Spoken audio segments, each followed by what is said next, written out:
you've ranked your top 10 rookies. We've got the first 5 already up there: Ashton Genty, Travion Henderson, Omarion Hampton, Tenarola McMillan, and Travis Hunter. How do you fill out the rest of your top 10? And I'll understand, too, if people want to put Travis Hunter maybe a spot or 2 higher. I'm not going to argue with you. That's fine. But I'm going to go, and I actually just made a switch recently. I'm going to go with Emeka Egbuka at the number 6 spot for the rookies. If you look at this Buccaneers offense last season, they showed that they can support 2 wide receivers. And even with the loss of Liam Cohen, who went down to Duval, the Buccaneers offense is still going to be very good. I expect them to put the ball up into the air. And until Chris Godwin comes back, Emeka Egbuka is going to be the number 2 wide receiver in this offense. So I'm going to be putting him right there at number 6. The guy that I had there initially moved down a spot, not necessarily because it was anything that he did, but I'm going to go with R.J. Harvey. Now, listen, this is like that great movie with Sean Payton, The Home Team. Oh, so good. Spoke to us.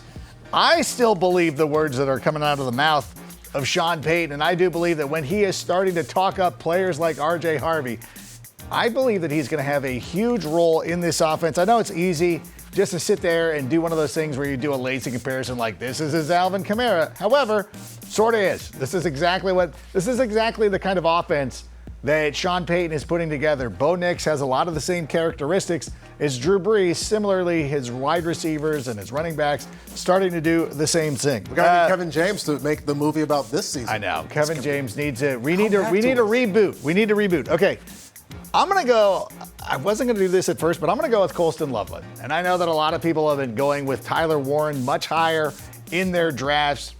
The more I watch the Bears, the more people that I talk to in the Chicagoland area, I feel more confident going with Colston Loveland in this spot. Remember, Ben Johnson drafted this player. And again, not to be too lazy with our comparisons, but he was on the staff that drafted Sam Laporta. There is a definite role in mind for Colston Loveland. I feel real confident. If you missed out on the tight end run, and this happened to me a couple of times during drafts, and I ended up with Colston Loveland, I'm cool with it.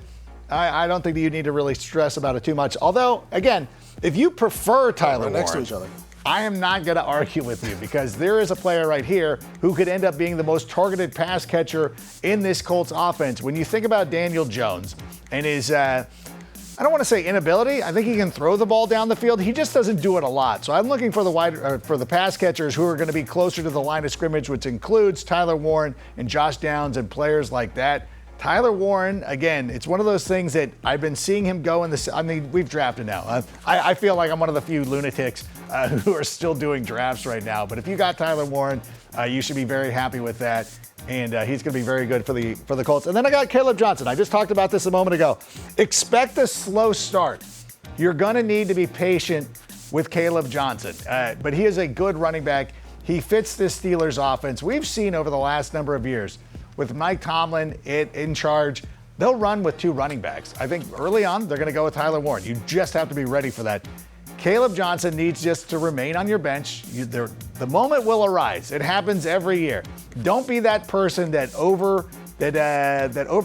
to everything that's going on. This happened a couple of years ago. I think Ramondre Stevenson was the best example of this. Like, everybody was in on Ramondre, and he hit so many waiver wires in week 3, and then by week 5, everybody was scrambling to pick him up again. That will happen if you drop Caleb Johnson. So make sure that if you did draft him, you hold on to him. So